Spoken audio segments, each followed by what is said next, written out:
નમસ્કાર વિદ્યાર્થી મિત્રો, 11 commerce SPCC chapter 2 company secretary, જેની અંદર આજે આપણે સેક્રેટરી જે છે એની કઈ કઈ સત્તાઓ છે, મર્યાદા શું છે અને એની જવાબદારીઓ કઈ કઈ પ્રકારની ઉદ્ભવે છે એની વાત કરવાની છે. તો પહેલાં આપણે જોઈએ સેક્રેટરીની સત્તાઓ. કંપની ધારામાં સેક્રેટરીને સ્પષ્ટ રીતે કોઈ સત્તા આપવામાં આવેલ નથી. જો યાદ રાખવાનું છે, કંપની ધારો જે છે ને એની અંદર સેક્રેટરીને એક પણ પ્રકારની સત્તા નથી, પરંતુ એને નિયમનપત્રમાં આ અંગે જોગવાઈ કરવામાં આવે છે કે જો આમાં કોઈ ઉલ્લેખ ન હોય તો સંચાલક મંડળ આ અંગે ઠરાવ કરવાનો હોય છે. એટલે કે જો નિયમનપત્રમાં આ અંગેની જોગવાઈ કરવામાં આવે છે અને જો આમાં કોઈ ઉલ્લેખ ન હોય તો સંચાલક મંડળ ઠરાવ પસાર કરે છે. ટૂંકમાં પોતાના નિયમનપત્રની અંદર ઘણી બધી કંપનીને શું કરવામાં આવે છે, સત્તા આપવામાં આવે છે. પરંતુ સેક્રેટરીની સત્તા શું હશે તો કે જે સંચાલક મંડળ જે પણ આપે એ સત્તા રહે છે. તો સેક્રેટરી પાસે નીચે મુજબની સત્તાઓ હોય છે.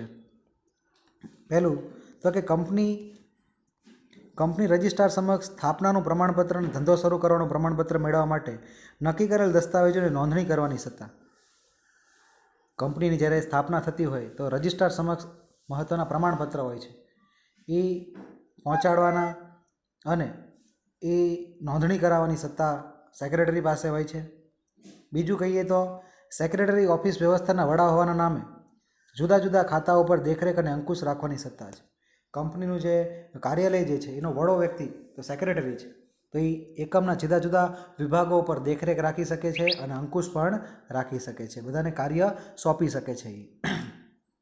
એની સત્તામાં છે.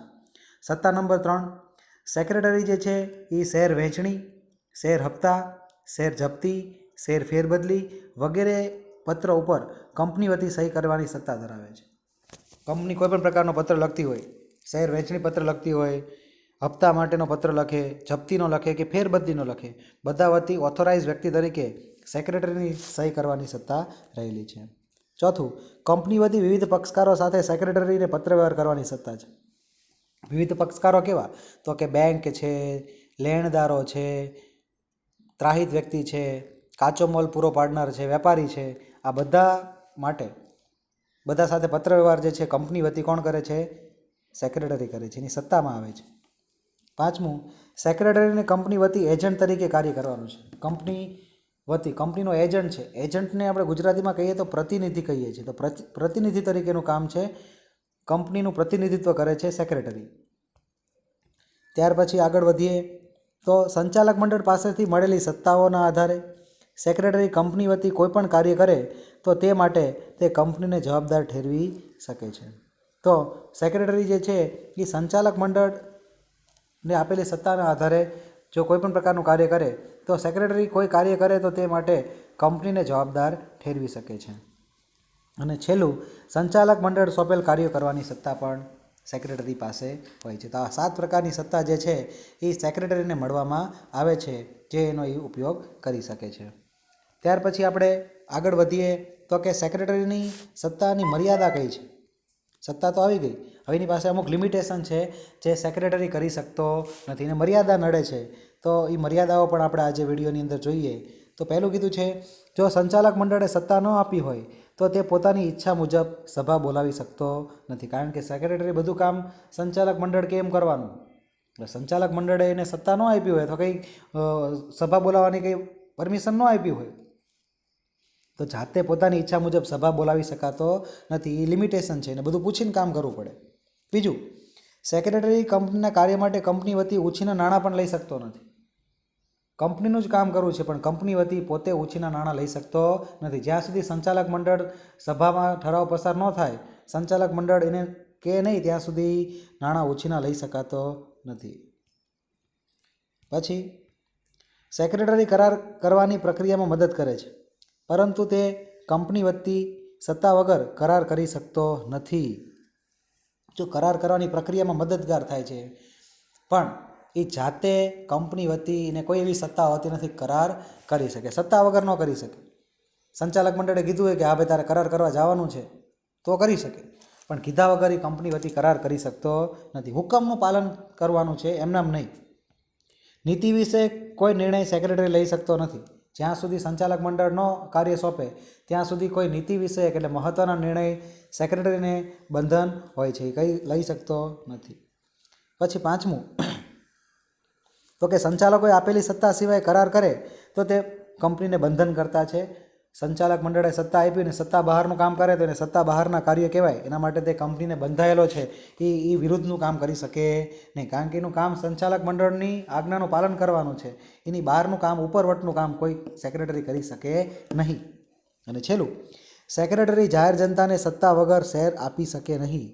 જાહેર જનતાને શેરની સોંપણી કરવી હોય ને તો સેક્રેટરી ન કરી શકે. ભલે બધી વિધિ સેક્રેટરી કરે, પણ શેર આપવાની સત્તા તો સંચાલક મંડળ પાસે જ છે. સંચાલક મંડળ કહેશે એ મુજબ જ શેરની અલોટમેન્ટ થશે. તો આ હતી સેક્રેટરીની મર્યાદાઓ. હવે મર્યાદાઓ પછી સેક્રેટરીની જવાબદારીઓ પણ જોઈ લઈએ.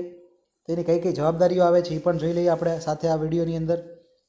તો સેક્રેટરીની જવાબદારીઓ નીચે મુજબ છે. એની અંદર પહેલું, સેક્રેટરી કંપની ધારાનું ઉલ્લંઘન કરે અને કાયદા મુજબ કાર્ય ન કરે તો તેની જવાબદારી ઊભી થાય છે. તો એને કંપની ધારાનું ઉલ્લંઘન નથી કરવાનું અને કંપનીના કાયદાનું પણ પાલન કરવાનું છે, એની જવાબદારી છે.